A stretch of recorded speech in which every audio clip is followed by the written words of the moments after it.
Buongiorno! Finalmente inizia la seconda puntata di questa terza stagione firmata Diversamente Sardi. Ci troviamo a Oliena, in provincia di Nuoro, e come vi abbiamo anticipato nella primissima puntata avremo oggi un ospite veramente eccezionale, ne siamo contentissimi. Ma di chi si tratta? Ovviamente del professor Pierluigi Montalbano, che ci dà questa grandissima opportunità di iniziare una lunga, speriamo, serie di puntate con degli ospiti.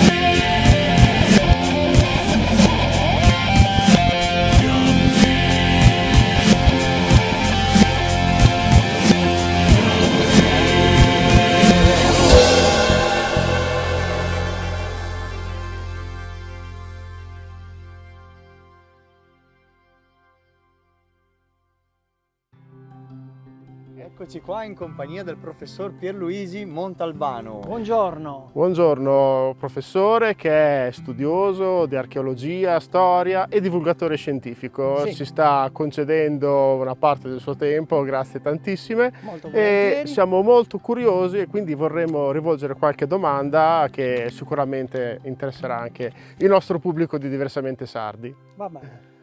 Allora Pierluigi, noi in questi mesi ci siamo occupati di Domus Deianas, di Nuraghi, di tanti altri siti che forse sono non solamente sardi, ma provengono in qualche modo anche da altre culture. Ma c'è qualcosa che è veramente tipico sardo doc? Sì, allora diciamo prima di tutto che ogni monumento deve essere indagato da un punto di vista strutturale, architettonico, quindi tutti i monumenti sono diversi fra loro. Ok. Noi siamo abituati a vederli come un'unica tipologia. Fra tutti questi monumenti, quindi pozzi sacri che si trovano anche in altre zone del mondo, tombe di giganti che prendono il via dall'Europa con le gallerie, Giusto. con i dolmen, abbiamo anche i nostri nuraghi, ma non sono unici. Perché i nuraghi sono delle torri che hanno una certa architettura. Okay. Queste torri vengono costruite anche nel resto del mondo, tutti, è una struttura abbastanza semplice, si sovrappongono delle pietre e si eleva in altezza. La particolarità che si trova solo in Sardegna è il fatto che questi nuraghi hanno delle torri sovrapposte. Cioè non è un'unica torre, un monotorre, ma abbiamo altre torri incastonate sopra. Questo avviene solo in Sardegna. Solo in Sardegna? Ah, Sì. quindi questa cosa di tipica c'è. Un'altra domanda che vorremmo farti è relativa alla scrittura, perché abbiamo capito, se non sbagliamo, che diciamo, la cultura sarda dei nuraghi, eccetera, eccetera, di quel periodo è comunque coesistente con altre culture che hanno scritto tantissimo, ad esempio la cultura egizia, quindi degli egizi sappiamo nomi di re, sappiamo come sono andate certe battaglie, loro sistemi economici, eccetera, ma qui non ci sembra che ci siano giunti esatto questi nomi di re o dettagli o comunque tantissime cose scritte. Qual è la tua opinione? È un discorso che ha delle ramificazioni notevoli.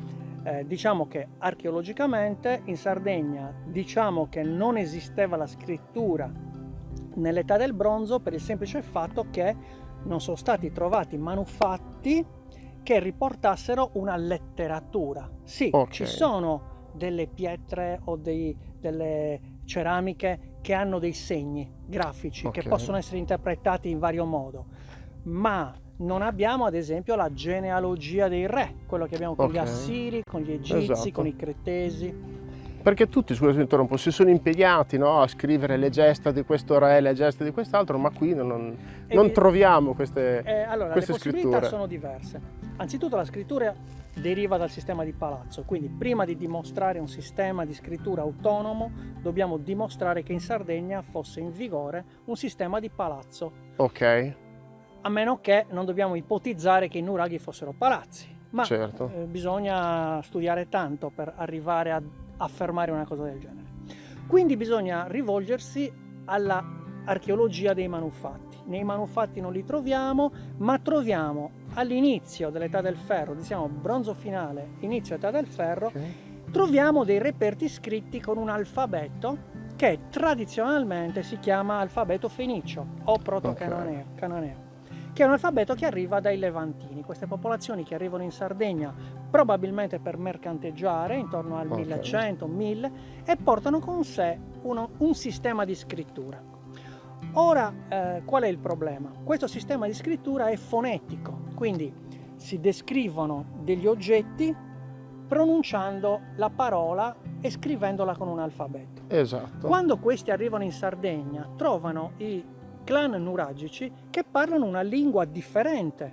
Quindi scrivere con la lingua dei sardi è diverso che non scrivere con la lingua di questi levantini. Esatto. Quindi, a mio parere, ma è un parere molto personale, Assolutamente, è un parere da ricercatore. Esatto, si parlava sicuramente una lingua globale, Perfetto. molto povera di vocaboli, ma quelli efficaci, quelli per svolgere i commerci, nave, popolo da un territorio a un altro, Quantità. prodotti, quantità, e si doveva scrivere con un certo alfabeto. E quindi l'alfabeto cosiddetto fenicio, che Sì. arriva in Sardegna, abbiamo la Stele di Nora, che è un testo scritto molto antico, riporta in caratteri di quell'epoca uno scritto, ma non sappiamo se è scritto in lingua sarda o è scritto in un'altra lingua. Perfetto. Ecco perché è difficile tradurlo. Esatto. Quindi i sistemi di scrittura secondo me c'erano, ma venivano utilizzati quelli funzionali agli scambi commerciali. Esatto, quindi venivano utilizzati per questioni veramente molto essenziali e senza tutto lo sbrodolamento, fra virgolette, che hanno fatto gli egizi su quello i greci, i greci, certo, eccetera. certo. Ma Ok, loro hanno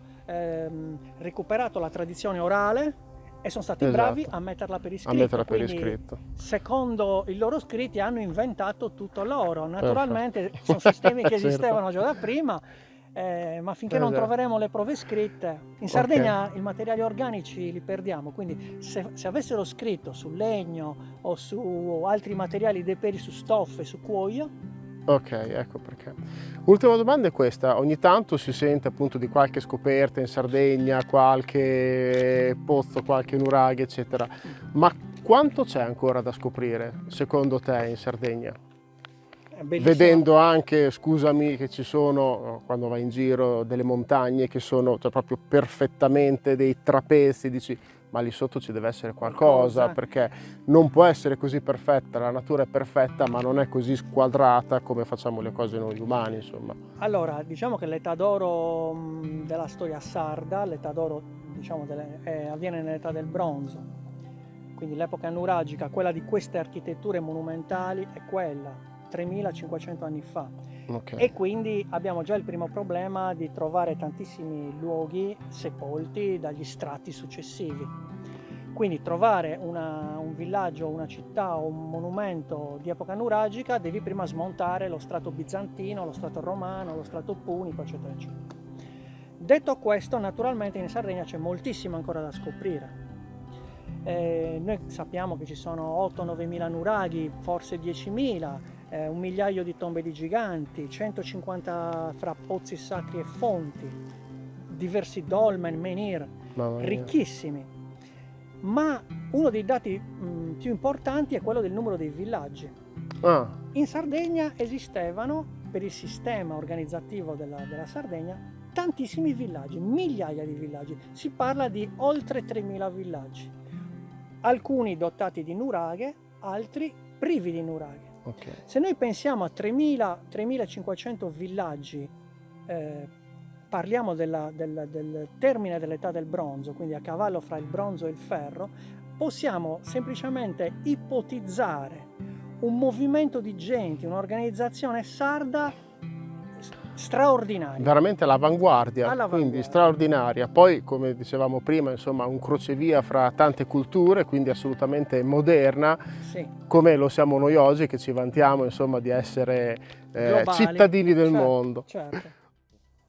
Bene, veramente grazie tantissime per queste preziose informazioni, grazie del tempo che ci hai dedicato. Grazie a voi E alla prossima. per questo tempo che state dedicando alla nostra isola, che è la nostra passione. Lo facciamo con passione, con divertimento e sicuramente anche godendo delle bellezze naturali, mare, sole, colline, montagne e naturalmente monumenti, Grazie per quello e che monumenti. fate. Grazie. Grazie a voi. Ciao a tutti e continuate a seguirci.